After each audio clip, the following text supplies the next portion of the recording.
normal. I want to go mathematical now.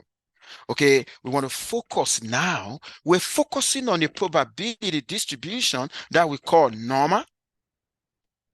I told you the other time, because of the shape of a normal distribution, okay, it's actually make it more flexible to some given situations. Now, if I have a random variable, y, okay, I got a random variable y, okay, the random variable y actually follow normal distribution. Take a look at this. That's what I mean. Y follow normal distribution with the mean mu, with the variance, where mu lies in real number, and the standard deviation has to be positive, greater than 0. Okay, let's say, for instance, there is this A and B. A and B is a constant. Take a look at this in such a way that I can define another variable x. And that very variable x is a linear combination of a random variable y that follows a normal distribution. I know the probability distribution of a random variable y, but you know what? I can figure out the probability distribution of a random variable x. X depends on y. If y is a random variable, x is also going to be a random variable. Now, I've walked you through what is going to be the expected value of x. Based on what we've done before, okay, it's going to be a mu, right, plus b. That is the expected value of x. Okay, so that is like taking the expectation of ay plus b. Expectation of a constant is a constant. Then I'm actually going to have that. What about the variance? I walked you through that the other time. The variance is just going to be a squared, right? The variance of y, and the variance of y is what? Is sigma squared. So what are we using here? Using the knowledge of the underlying probability distribution of y, we can figure out what the expectation of a new variable is going to be. The new variable that depends on y, we can also figure out the variance. Okay, so take a look at that. Now, this is what I want to do now. I said something the other time. Okay, if a constant, if a is in the equation now, take a look at the equation. If a is 1 over sigma and b is negative mu over sigma, then I'm actually going to have a new random variable x, which means the linear combination that I had the other time that I call x, okay, if I play around the power a and b, okay, it's going to lead me to this. Take a look at that. What do I have now? I got x equal to y minus mu over sigma. That is a standard normal random variable now, okay? Because this leads us to situation where we're actually subtracting mean from random variable divided by the standard deviation. And of course, I showed you the other time. This is going to follow a normal distribution, okay? The mean is going to be 0, and the variance is going to be 1, which is a standard normal now, okay? Now, I haven't acknowledged that fact. Now, let us now consider another variable y, where y1, up to yn are identically and independently distributed, okay? And y bar equal to that. Y bar is 1 over n, y1 plus y2 up to yn. And because I told you the other time, y bar is random variable, okay? Right? Y bar is random variable. The observed vaccine effect, okay, varies, okay? And I told you the other time, the observed vaccine effect will converge on the long run when a good number of sample size is involved to true average vaccine effects. So what I'm trying to say in essence now, I now want to obtain, since my y bar is a random variable, what is the expected value of y bar? I showed you the other time. Expected value of y bar is going to be expected value of y.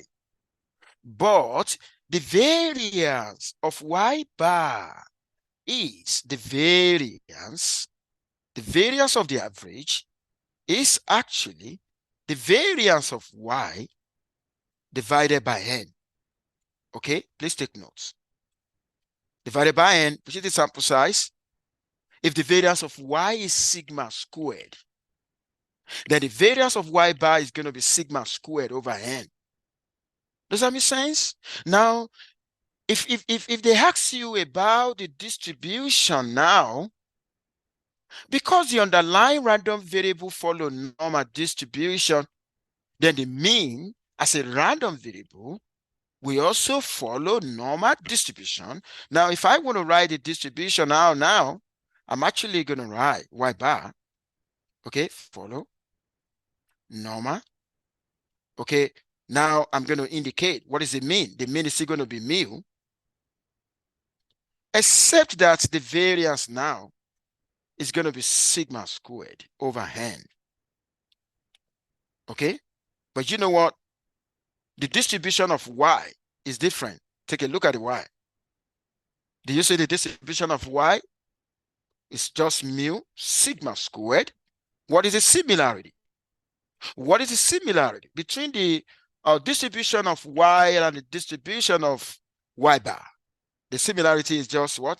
The mean, right? They all got the same mean, but they got different variances.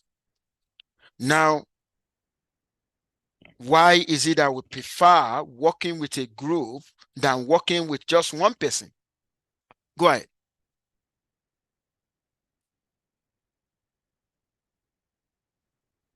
Exactly. Send me a message for extra credit. I love that response. And mathematically speaking, let us compare the variance of the two. Oh my God. The variance of the two will be equal only when the sample size is 1. The moment the sample size is more than 1, what is going to happen? The variance of y bar will be smaller. Look at that mathematically. Okay? And that is why, mean as a power in statistics. Okay. Now we'll be focusing now on that. Now I want to go to generalization. If I have a random variable y up to yn and they follow normal distribution, okay, each of them, okay, that was why you see expected value of y high, which means expected value of y1 equal to mu1, expected value of y2 equal to mu2. And take a look at this guy now. The variance of y1 is sigma 1 squared. The variance of y2, sigma 2 squared. That's why you see that. And if there is a constant a1 up to an, and I can write a linear combination, take a look at this guy, a random variable u, which is equal to the linear combination ay11. Oh my God, how am I going to interpret this guy now? This is going to look as C. In a company, we produce different products. Y1 product, Y2 product, up to Yn. A1 is the amount that we spend producing unit of Y1. A2 is the amount we spend producing unit of Y2. Oh, then what is my U? Oh, the U is going to be the total amount that I spend on all of them. And if each unit, if what I produce, when I produce, different type, it varies. What I produce in this product varies. What I produce in the other product varies. Oh my God, the totality also going to varies. Not only that, if the amount I spend producing this type of product varies, and the amount I spend producing another type of product varies, then the total amount is going to vary. The total amount is U. The total amount is U. U is a random variable. Don't forget, individual random variable that make this random variable follow normal distribution. You already know the mu. mu1, mu2, and so on. Oh my God. Now that U is a random variable, it's also going to follow normal distribution. And when that happens, then I can find the expected value of U. When I know the contribution of each state in the United States, I know the contribution of the United States. That's what it means. If the contribution from Michigan, from Minnesota, from Pennsylvania, from New York varies, then the totality also going to vary. Does that make sense? That's what we mean. That's why you have expected value of U. And when you have expected value, which is the average, if you want to tell how reliable is the average, You need a variance. Take a look at that. That's why I need a variance of U. So the idea, what I'm actually using here, if I know the mean and the variance of each component, take a look at this, you take a look at the component, then when I have a linear combination of that, then I can figure out the mean and the variance of the total. Any question on this? Any question? All good, right? Do not hide your feeling. Okay, let me also chip in this. Oh, go ahead.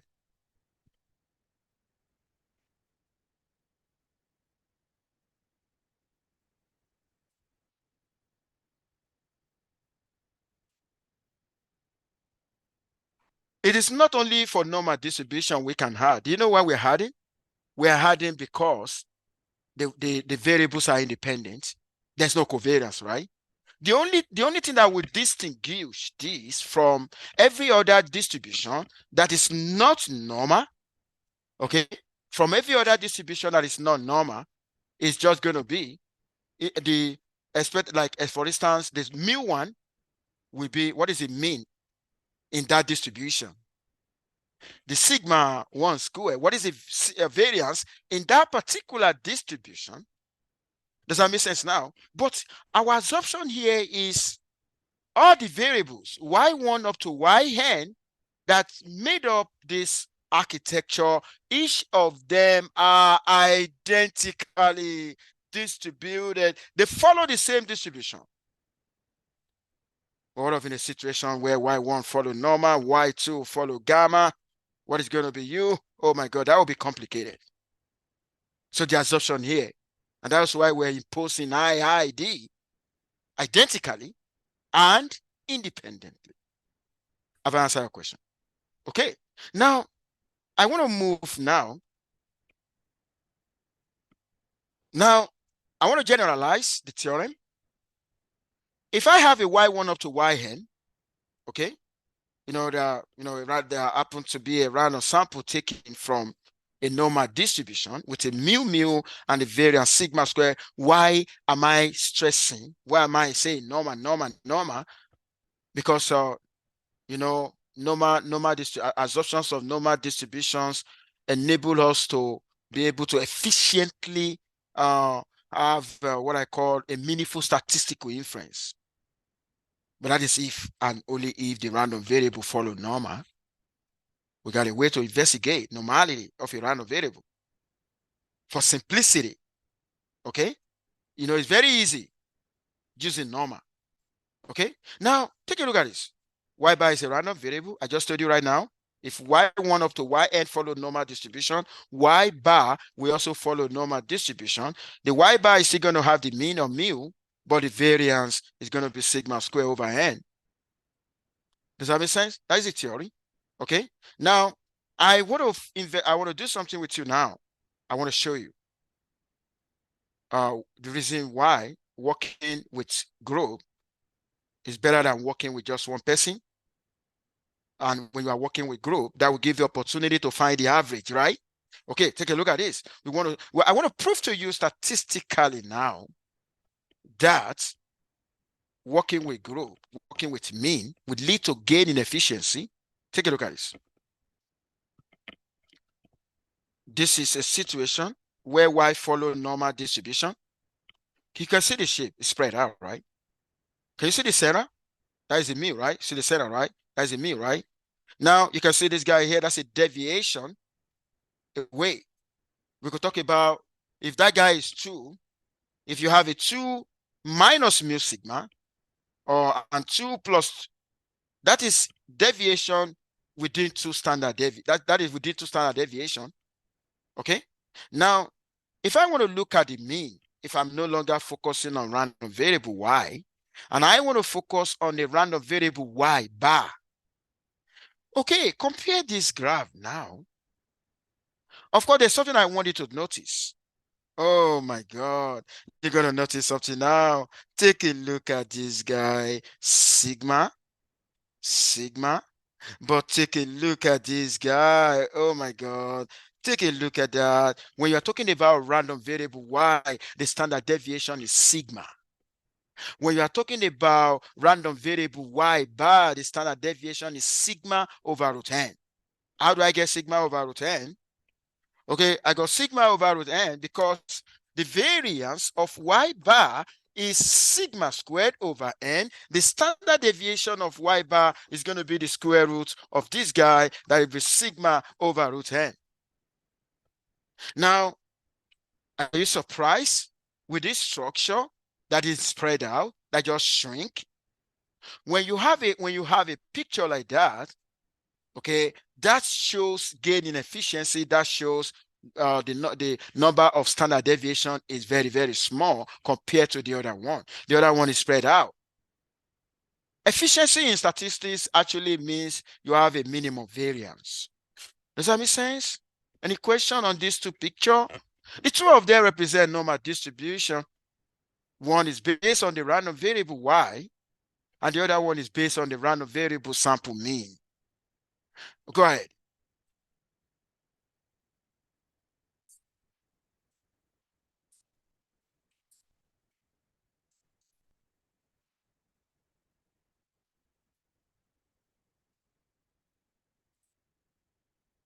Okay, that's a very good question. Oh, what causes difference between the sample mean and the population mean? Variance. When the variance is small, then that will enable the sample mean to be very close to population mean. You know what we're talking about in convergence? We want sample mean to converge to the true mean, which means right now there's a distance between the two. Okay, what can we do to ensure the closeness? Then we take more sample. So taking more sample account for the reason for that shrinkage. When the distribution spread out, that's a large variance. You know what I mean by variance? The more the variance, the more we cannot trust the model, which means your sample mean is very far away from the population mean. That's not good. Does that make sense? So exactly, the sample mean, because what causes deviation, what causes distance is the number of standard deviation away from the mean. So the moment it is spread, that means the moment it is away. But look at the other one. What happened in the other one? Can you see that? That is convergence. That's a good question. Okay, I told you, start is easy. Start it very, very easy. Always make sure you ask what's behind the scene. Okay, now I'm going to move on now. Now I want to go more mathematical now. Please, I want to go now from using the idea of Chebyshev inequality to empirical rule. Let me tell you this. Why do I call this sampling related to normal? If I want to measure convergence, if I want to see how sample mean converges to population mean, we use what? We use Chebyshev inequality. We use Chebyshev inequality when, for you to use Chebyshev inequality, the distribution of the random variable can be any. It can assume any shape. It could be normal or not. But to use empirical rule, the distribution has to be normal. Does that make sense? Now, take a look at this. I want to go from using the idea from Chebyshev inequality to empirical rule. Let me say this again. For empirical rule, the underlying distribution has to be normal. For Chebyshev inequality, then the underlying distribution does not necessarily have to be normal. What do we use empirical rule to do? What do we use Chebyshev inequality to do? Let me tell you this. Based on what you've learned before, empirical rule, we believe that the percentage of your data that will be within one standard deviation is 68%. You've learned that before in a lower course, okay? And the one that will be within 2 standard deviation, 95%, okay? Within 3 standard deviation, 99.7%. That is for the empirical rule. We use empirical rule when the random variable follow normal.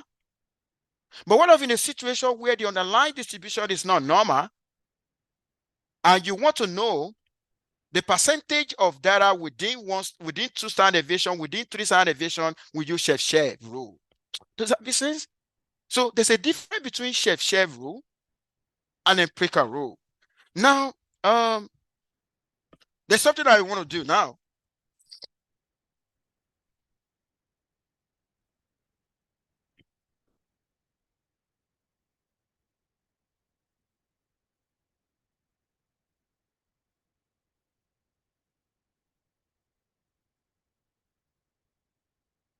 Now, this is what we did. We did 1 standard deviation, give us 68%. If I do within 2 standard deviation and everything hold, that will give me 0.95. If I integrate, if I perform an antiderivative within 3 standard deviation, okay, that is going to give me 0.9975. So this is empirical. This is empirical rule, and this is only being used when the distribution is normal. This is how we got that. But you know what? Take a look at this. I want to go from Chebyshev inequality now.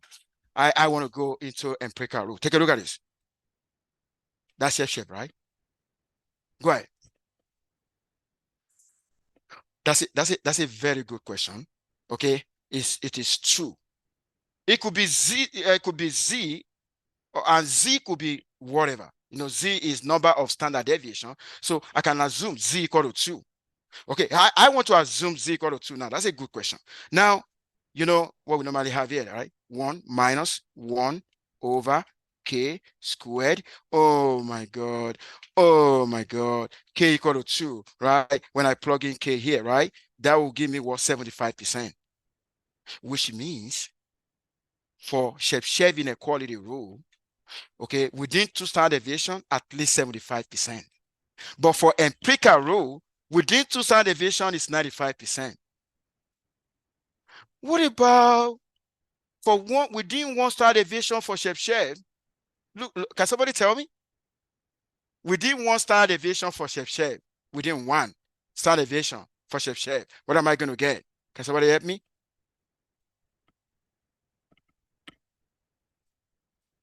Are you sure? Check it very well.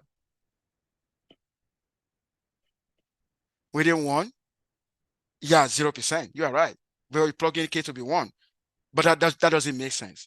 We don't compute within 1 for Chebyshev inequality. I'm going to say that again. For Chebyshev inequality, computing within 1 standard deviation doesn't make sense. But for empirical rule, computing within 1 makes sense. Within 1 is 68% for empirical rule. Within 2 is 95% for empirical rule. And within 3 is 99.75% for empirical rule. But for Chebyshev inequality, you're only going to compute within 2 standard deviation and within 3 standard deviation. Oh my God, I told you that we use Chebyshev inequality. We use this guy here if the underlying distribution is not normal. You know what we want to do now? If the underlying distribution is now normal, can we simplify this guy? Let's now simplify now. Oh my God. Take a look at that. If I divide, if you take a look at this guy now, give me 1 second. Take a look at this guy. Divide both sides by sigma over root n. That will give you this, right? What do you have inside the absolute value? That's a Z. If you use R now or statistical table, you'll be able to find that. You know what you're going to get? You know what you're going to get? 0.95. That is within 2 standard deviation. Oh my God, I'm going from Chebyshev rule to empirical rule now. Look at that. Look at that. And with the fact that Z, we already know the distribution, the mean is 0, the variance is 1. Take a look at that. Now I'm going to walk you through an example now. Take a look at this example. A bottling machine can be regulated so that it discharges an average of mu. Oh, it discharges an average of mu. Oh, that is the target value. That's what we have in mind. Okay. per bottle, it has been observed that the amount of feed dispensed by the machine is normally distributed with a standard deviation of 1.0 ounce. A sample of 9 feed bottles is randomly selected from the output of the machine on a given day. Okay, all bottles with the same machine setting and ounces of fill are measured for each. Find the probability that the sample. Now, take a look at it. Find the probability that sample mean will be within 0.3 ounce. Sample mean will be within 0.3 ounce of what? Of your target value. Because you know what is the target value now? Population mean. Does that make sense? Now, if I want to do that now, so my God, I'm actually going to start by saying this. I know mu, y follows that. You're giving sigma to be 1. And of course, mu is unknown. That is your target value is unknown. The sample size is 9. Of course, you want to focus on the y bar, the interpretation of what you want to find is this guy. Do you know I got that guy from that statement? Which statement? Oh my God. Which statement? This guy. Do you see the statement, right? Find the probability that sample mean will be within 0.3 ounce of true mean for a choosing machine setting. Take a look at that. This is a mathematical interpretation now. Now we have a mathematical interpretation now. The very first thing you're going to be seeking for, what you need to find, what is the expected value of y bar? What is the variance of y bar?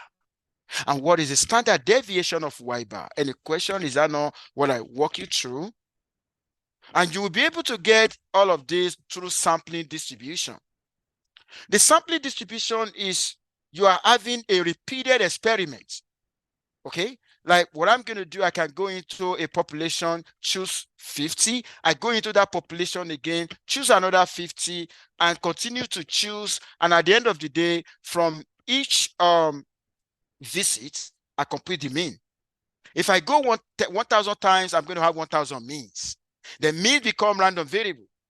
That translates into 1,000 investigator working on the same thing, but they getting different mean. Mean becomes a random variable. I need the average of the mean, which is the expected value of the mean. I need the variance of the mean, which is sigma square over n. Then you just plug all of that, you get a standard deviation. Oh my God, you are set now for this guy. Take a look at that. You are set now. Take a look at that. Do you know what I've done here?